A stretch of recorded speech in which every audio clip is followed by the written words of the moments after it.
Uyo divine ruku. Divingo musinga.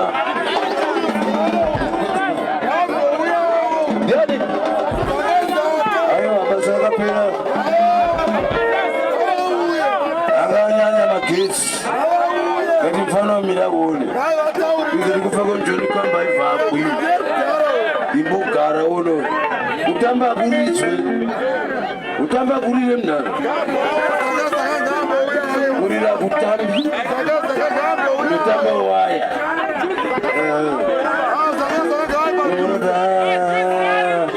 Manigi tione. Waya zikasaria. Ara shuka zako. Asiku kunokuya.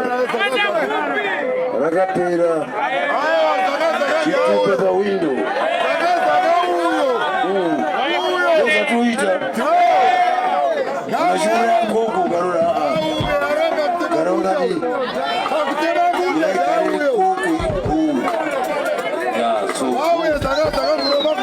Anatazo famba tapamba.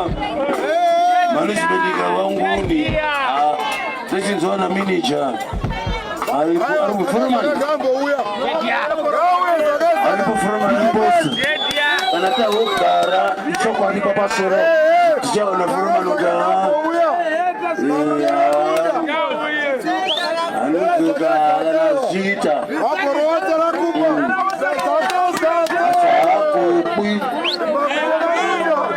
Wala nuko kima kati kwa. Na zoni na kumatemba bongo.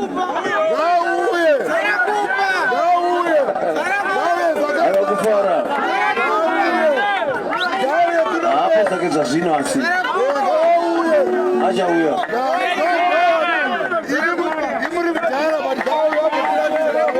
Agora na shade.